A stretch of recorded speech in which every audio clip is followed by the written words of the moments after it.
ये पैगाम है भारत के हर कंटेंट क्रिएटर के नाम। जय भीम जय भीम। उन्होंने एक नारा दिया है, 100 में से 90 शोषितों ने ललकारा है, धन धरती और राजपाट में 90 भाग हमारा। उन्होंने एक नारा और दिया है कि 100 पे 90 का शासन नहीं चलेगा, नहीं 100 पे 10 का शासन, 90 पे 10 का शासन नहीं चलेगा, नहीं चलेगा। लेकिन बुरा यह है कि उनके जाने के इतने दिन बाद भी आज भी 90% लोगों को इस देश में 10% लोग शासन कर रहे हैं। सबसे पहले तो मैं आपको धन्यवाद देता हूं, छत्तीसगढ़ के मेरे क्रांतिकारी भाइयों बहनों। आज आपने सिर्फ और सिर्फ एक बिगुल नहीं बजाया, आपने क्रांति का ऐलान किया है। मैं आपकी सराहना करते हुए मुझे बड़ी गौरव हो रहा है, खुशी हो रही है कि आप अपने हक अधिकारों के लिए यहाँ आओ। किसी शादी ब्याह में यहाँ नहीं पहुंचे, इतनी गर्मी का जो सामना कर रहे हो, अपने साधन जुटा के जो हजारों की संख्या में यहाँ पहुंचे, आप अपने समाज, अपने हक अधिकारों के प्रति सचेत हो, इस बात की मुझे खुशी। लेकिन अधिकार अगर मांगने से मिलते तो हजारों साल से आप लोग इस देश में, हम लोग इस देश में अपने अधिकारों को मांग रहे हैं, रो रहे हैं, चिल्ला रहे हैं, अन्याय सह रहे हैं, लेकिन आज तक भी हमें एक अधिकार नहीं मिले। उसका एकमात्र कारण यह है, जितना मुझे समझ आया कि अधिकार मांगने से मिलते ही नहीं है, अधिकार छीनने पड़ते हैं। मांगने सिर्फ भीख मिलती है और अधिकार छीनने पड़ते हैं, और छीनने के लिए शक्ति की जरूरत होती है। और इस देश में शक्ति संगठन में है और सत्ता में। जिनकी सत्ता होती है उनको किसी के आगे हाथ नहीं फैलाना पड़ता, और जिनकी सत्ता नहीं होती वो आंदोलन करने आते हैं तो उनके ऊपर झूठे मुकदमे लगा के उनको जेल भेजने का काम जो है सरकार के लोग करते हैं। पूरे देश में घूमने के बाद मुझे ये महसूस हुआ, सरकार कोई हो, किसी पार्टी की हो, हर सरकार उस प्रदेश में रहने वाले कमजोरों के हक अधिकार छीनने को डकारने के पीछे लगी हुई। मुझे खुशी इस बात की है कि बड़ी संख्या में अगर नौजवान साथी अपने हक अधिकारों के लिए संघर्ष कर रहे हैं तो हमारी माताएं बहनें भी पीछे नहीं है, वो भी बड़ी संख्या में यहां डटी हुई।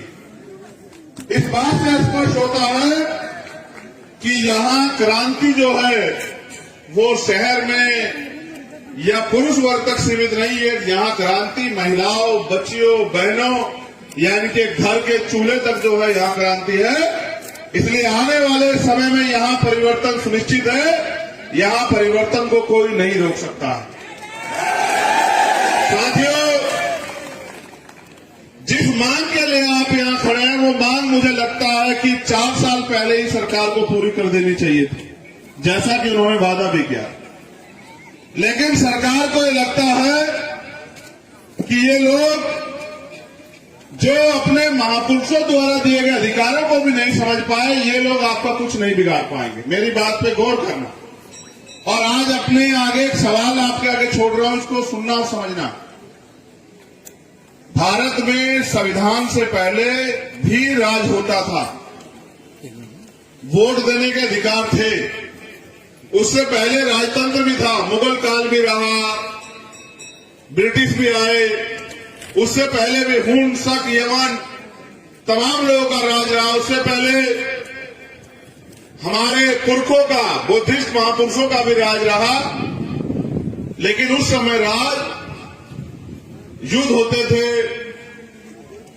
घोड़े पे, हाथी पे, बंदूकों से, तोपों से, तलवारों से, लाठियों से युद्ध होते थे, और तब जाके राज व्यवस्था बदलती थी।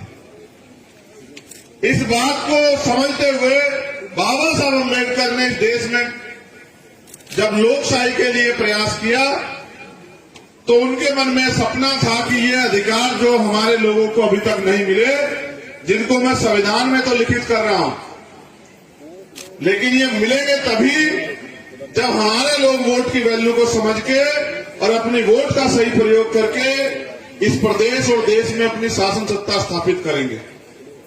सम्मानित साथियों,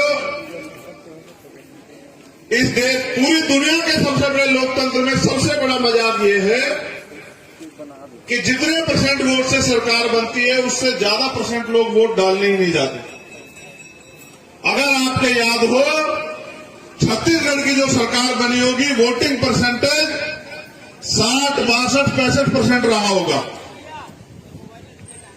60, 62, 65% लोगों ने वोट देकर छत्तीसगढ़ में सरकार बनाई होगी और जिस पार्टी की सरकार बनी उनको 32, 34, 35% सरकार में मत मिला होगा एब्सोल्यूट मेजॉरिटी की सरकार बनाने के लिए। लेकिन आप महसूस करो कि जब 60, 62, 65% लोग वोट देकर सरकार बनाते हैं और 32, 33% वोट देकर सरकार बनती है और 35% लोग वोट का प्रयोग ही नहीं करते। जब हम 35% लोग अपने वोट का प्रयोग ही नहीं करते तो हम इस बात की उम्मीद क्यों करते हैं कि इस देश में या इस प्रदेश में हमारे हिसाब से कानून बनेगा?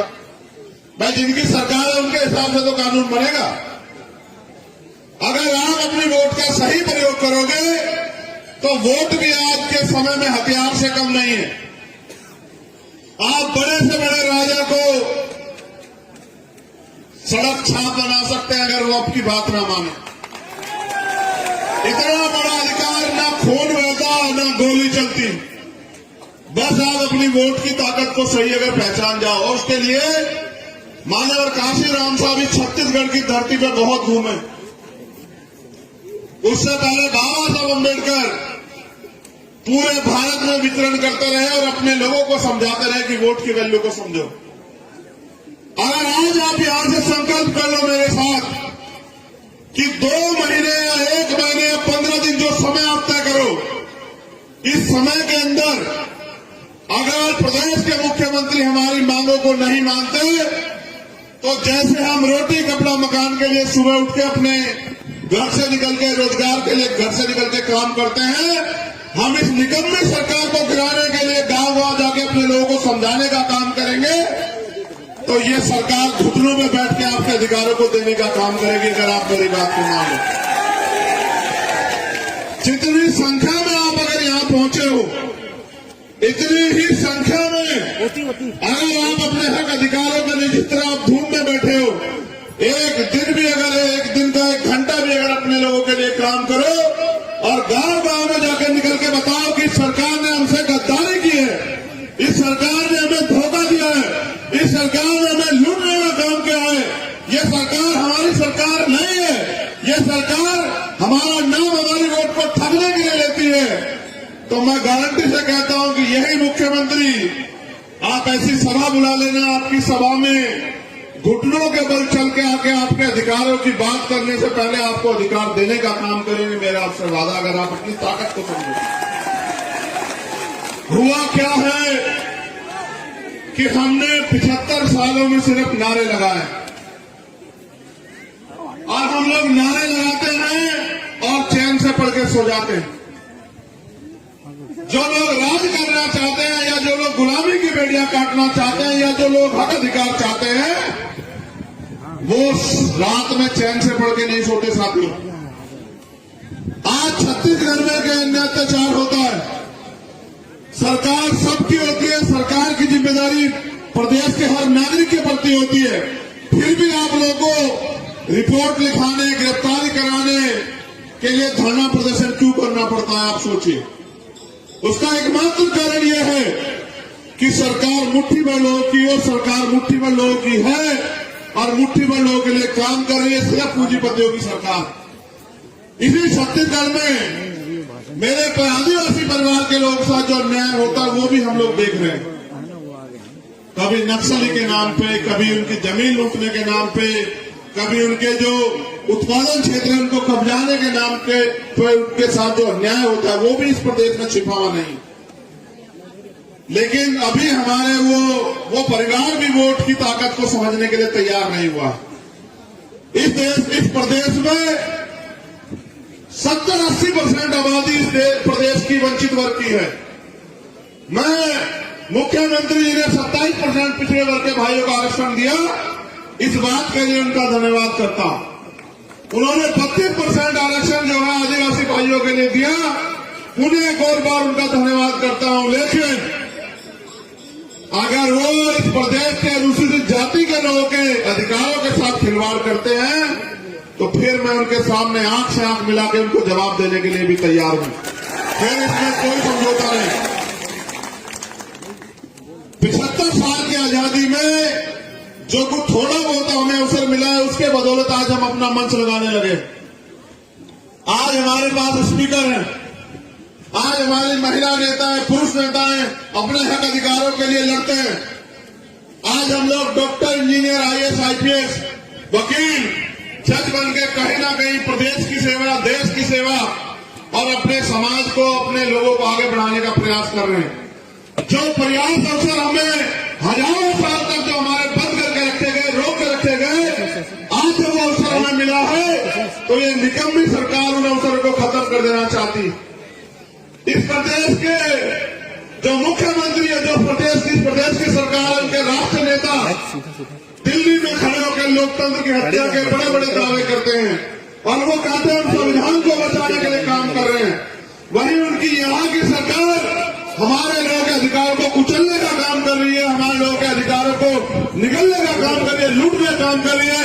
ये दोहरी नीति देश में हम लोग नहीं चलने देंगे। ये बात इस कांग्रेस पार्टी के लोग अच्छी तरह से जान लें। आप दिल्ली में बैठ के कहते हो कि हम संविधान बचाने निकले हैं और आप छत्तीसगढ़ में यहां हमारे लोगों के अधिकारों को लूटने का काम करोगे तो आप फिर हमारे सामने के लिए भी तैयार हो जाओ। आपके इस झूठ को भी हम लोग बेनकाब करने का काम करेंगे। क्या छत्तीसगढ़ की कांग्रेस और दिल्ली की कांग्रेस अलग अलग है क्या? बताइए। जहां इनकी सरकार नहीं, ये कहते हैं कि हम दलितों का, पिछड़ों का, आदिवासियों का, अल्पसंख्यकों का ख्याल रखेंगे, और जहां इनकी सरकार है वहां हमारे लोगों के बहनों के साथ रेप, हत्याएं, हमारे अधिकारों पर कुठाराघात सब चल रहा है। बताइए, एक कास्ट सर्टिफिकेट बनाने के लिए हमारे लोगों को चक्कर काटने पड़ रहे हैं। फिर ऐसे मुख्यमंत्री या सरकार का हम लोग क्या करें? क्या वास्तविकता में आप चाहते हैं कि आरक्षण की सीमा 16% होनी चाहिए? बताइए। जो लोग चाहते हैं वो हाथ धो के बताए, जो लोग चाहते हैं। क्या आप इसकी कीमत चुकाने के लिए तैयार हैं? क्या आपके अंदर जज्बा है कि आप अपने अधिकारों के लिए संघर्ष करो? क्या आप तैयार हैं सरकार को जवाब देने के लिए? बताइए, कितने दिन अपने आंदोलन को चला सकते हैं? बताइए। संयुक्त आवाज में बताइए। जब मैं पूछूंगा तो अपनी आवाज को उसके साथ हाथ में बढ़ाते रहिएगा। क्या 1 महीना आंदोलन चलाने की हिम्मत आपके अंदर है? क्या 2 महीने आंदोलन चलाने की हिम्मत आपके अंदर है? क्या 6 महीने आंदोलन चलाने की हिम्मत आपके अंदर है? क्या 1 साल आंदोलन चलाने की हिम्मत आपके अंदर है? बस यही बात खत्म हो जाती है। 1 साल आंदोलन चलाने की हिम्मत अगर आपके अंदर है तो मैं गारंटी से कहता हूं कि आप यहां से सिर्फ संकल्प लीजिए कि हम, मेरे हिसाब से 1 महीने से ज्यादा का समय मैं सरकार को नहीं देना चाहिए। इस मंच के माध्यम से मैं आप लोगों से पूछना चाहता हूं, क्या हम इस सरकार को 1 महीने ज्यादा का समय दें? जो काम 1 महीने में होना है वो 1 हफ्ते में नहीं हो सकता। हवाई बातों से कुछ होता नहीं। मैं पढ़ा लिखा वकील हूं। हर काम के लिए मैं ऐसा कोई कुछ नहीं करना चाहता कि हवाई बात हो, कहेंगे साहब आप भी जानते, हो ही नहीं सकता था। इसके लिए एक अधिवेशन आएगा, अधिवेशन के साथ एक बिल आएगा, उस पर जो है वोट होगी, उस पर जो है अधिसूचना जारी होगी, तमाम चीजें होंगी। उसके बाद वो बहुमत से पास होगा तो कानून बनेगा, कानून बनेगा तो तब लागू होगा। तो मैं समझता हूं कि 1 महीने का समय बहुत है। आज क्या तारीख है? 2 फरवरी। हम लोग 1 महीने का समय यहां की सरकार को देते हैं। अभी अगर 1 महीने के बाद यहां की सरकार ने हमारी मांगे नहीं मानी तो बताओ कितने लोग 1 साल के आंदोलन के लिए तैयार हो? बताओ। नहीं, गौर करो। इतिहास गवाह कभी भेड़ बकरियां देश में नहीं जीती। जब युद्ध का मैदान सजता है कोई भेड़ बकरी नहीं घुसती है उसमें। जब युद्ध होता है तो हर आदमी अपनी तरफ से योद्धाओं को मैदान में उतारता है। बताओ, उतारता है नहीं उतारता है? जिसके सीने में आग लगी है अपने महापुरुषों के अधिकारों को बचाने के लिए, उस बात को याद करते हुए कि जब इस देश का संविधान सौंपा गया तो बाबा साहब अम्बेडकर ने कहा था कि मुझे मेरे जाने के बाद बराबर मत समझना, जब तक इस देश का संविधान जिंदा मैं जिंदा हूं। उस बात को याद करते हुए, बाबा साहब के कुर्बानियों को याद करते हुए, गुरु घासीदास जी का जो सपना था मन के एक समान, उसको याद करते हुए, अगर आपके दिल में आग लगी है, अगर आप चाहते हैं अपने अधिकारों को छीनना, तो फिर बताइए, अब हाथ उठा के बताइए दोनों आप कितने लोग हैं जो एक साल आंदोलन के लिए तैयार हैं। जो लोग वहां छाव में खड़े हैं उनका गुर्दा मैं समझ रहा हूं कि उनकी कितनी हिम्मत है, वो कितने दिन आंदोलन चला। आप हाथ नीचे करो, देखो वो पहले से जान बचाने के लिए धूप छाव में खड़े हैं। आप लोग हाथ नीचे रखना, मैं उस पेड़ के नीचे खड़े हुए लोगों के हाथ एक बार देख लो, आप मत उठाना, यही पता लग जाएगा कौन मुंह दिखाने के लिए यार किसके दिल में आ गए। आओ आगे जरा, थोड़ा धूप का स्वाद चखो, आप भी आओ। ये मेरी मां बहने बैठे, तुम लोग भी तो निकाल आओ जरा, आज नहीं निकल के आओ। मांगने से भीख मिलेगी, अगर लड़ना है तो मैदान में आओ। वहां खड़े होकर तमाशा क्यों देख रहे हो बताओ नौजवान साथियों। एक नारा दिया था मान्यवर काशीराम ने, वोट हमारा राज तुम्हारा, नहीं चलेगा नहीं चलेगा। जिनका वोट है वो यहां मांगने के लिए आए छत्तीसगढ़ की राजधानी में। अगर अपनी वोट का सही प्रयोग कर लो, जिस मुख्यमंत्री से मांग रहा है ये मुख्यमंत्री आपसे मांगता हो घूमेगा कि हमें भी कुछ दे दो सरकार, हमारे अपनी ताकत को पहचानो। एक साल के लिए तैयार हो चुके हो क्या बताओ, उठाओ दोनों हाथ, अगर एक साल के लिए तैयार हो तो हम लोग, तो 2 मार्च तक हम लोग इंतजार करेंगे। अगर 2 मार्च तक हमारे अधिकार जो हमने मांगे रखी सरकार ने नहीं मानी, तो फिर एक तिथि घोषित करके मैं खुद यहाँ आऊंगा एक प्रेस कॉन्फ्रेंस करके, और 15 दिन तक हम लोग पूरे प्रदेश में घूमते रहेंगे। और फिर एक ऐतिहासिक आंदोलन हम लोग यहाँ करेंगे और यहाँ से हम लोग घर भी जाएंगे। फिर एक पर्चा लेके पूरे छत्तीसगढ़ के गांव-गांव, कस्बा-कस्बा, शहर-शहर में घूम के इस सरकार के झूठ को बेनकाब करेंगे और निकम्मी सरकारों को सत्ता से बेदखल करने के लिए तुम मुझसे झूठा वादा तो नहीं कर रहे हो मेरे साथियों, बताओ क्या तुम समाज के विश्वास के साथ विश्वासघात तो नहीं करोगे? बताओ, ऐसा तो नहीं होगा आज के आंदोलन के बाद आप घर में पड़ के सो जाओगे कि बस मुख्यमंत्री, ऐसा तो नहीं होगा। देखो मेरा एक अनुभव है, इस पे गौर करना, ये प्रैक्टिकल अनुभव है। अगर बच्चा ना रोए, मेरी माँ यहाँ बैठी है, तो बताओ माँ को एहसास हो रहा होता कि भूखा, ईमानदार से बताना। अगर बच्चा ना रोए तो माँ को एहसास होता कि भूखा है नहीं है, बताओ। जब वो रोता है तभी तो माँ को एहसास होता है भूखा है। अगर तुम अपने अधिकारों के लिए चिल्लाओगे नहीं, मांग नहीं करोगे, तो इस सरकार को नहीं पता लगेगा आपको अधिकार चाहिए। सरकारें तो चंद लोगों की होती है, चंद लोगों के लिए काम करती, मैं पहले बता चुका हूं। ये भारत है, आजाद भारत। हम इस देश में गुलाम पैदा नहीं हुए, यहां बैठे सारे शख्स जो है गुलाम नहीं है। गुलाम की गुलामी की सोच होती है। हम इस देश में हमारे बाबा साहब अम्बेडकर कह के गए कि जाओ अपनी घर की दीवारों पर लिख दो कि हम इस देश के शासक है। 75 साल हो गए, हम ना अपनी दीवारों पर लिख पाए, ना अपने दिल पर लिख पाए, और ना ही हम शासक बनना चाहते। जो शासक बनना चाहते हैं उनके अंदर आग होती है। अगर वो आग छत्तीसगढ़ में जिस दिन लग गई दिलों में, बहुजन समाज के लोगों में गारंटी से कहता हूं कि आपको किसी आगे हाथ नहीं फैलाना पड़ेगा। मेरे साथियों मेरी बात को याद रखें। एक धोखा और है, आप लोग भी सुनो, गौर करो। इन्होंने आज के लोकतंत्र को इस तरह से लूट लिया कि पैसे वाला ही राजनीति कर सकता है। आप ये बताओ, बाबा साहब अम्बेडकर ने कहा कि आज मैंने रानी का पेट छीन दिया, आज के बाद राजा आप बैलेट बॉक्स से मतपेटी से तैयार होगा, यानी कि आप जिसको चुन के भेजोगे वोट के जरिए वो आपका नेता बनेगा, वो आपके लिए संघर्ष करेगा। इस मंच पे बैठे लोगों में क्या कमी है जब आप पूंजीपति लोगों को, पैसे वाले लोगों को नेता बनाते हो? इस मंच पे बैठे गए लोगों में क्या कमी है आप बताओ? ये पूरे 5 साल आपके लिए सड़कों को संघर्ष करते हैं, हर कीमत चुकाने को तैयार है, जेल भी जा रहे हैं, मुकदमे भी झेले, लाठियां भी खा रहे हैं, आप क्यों नहीं तय करते कि आपका नेता इनमें जो बैठे इन लोगों जैसा होना चाहिए? आप क्यों पैसे वालों को नेता बनाने के पीछे लगे हो? और पैसे वालों को नेता बनाओगे तो पैसे वाले अगर चाहते तो इस देश में कोई गरीब नहीं रहता। आज एक प्रधानमंत्री का मित्र इस पूरे देश को लूट के जो है और आज जब उसकी पोल खुल रही है तो वो ये कह रहा है कि भारत को कमजोर करने की साजिश है। भारत कभी कमजोर था ना है। अगर भारत को कमजोर किया है तो आपके इस व्यवस्था ने, इस गैर बराबरी पर आधारित व्यवस्था ने किया, जिस व्यवस्था ने मेरे लोगों से हजारों साल तक लड़ने का, पढ़ने का, आगे बढ़ने का अधिकार छीन के रखा और भारतीय संविधान ने अधिकार हमें दिया है। मैं यहां इस मंच के माध्यम से दिल्ली की सरकार को भी चेतावनी दे रहा हूं कि भारतीय संविधान के खिलाफ काम करना बंद कर दो। आप लोग याद रखना, अगर भारतीय संविधान पे आ जाएगी तो हम लोग अपने खून का एक कतरा भी है वो लुटाने से पीछे नहीं हटेंगे। भारतीय संविधान की रक्षा करेंगे दिल्ली की सरकार की सुन ले।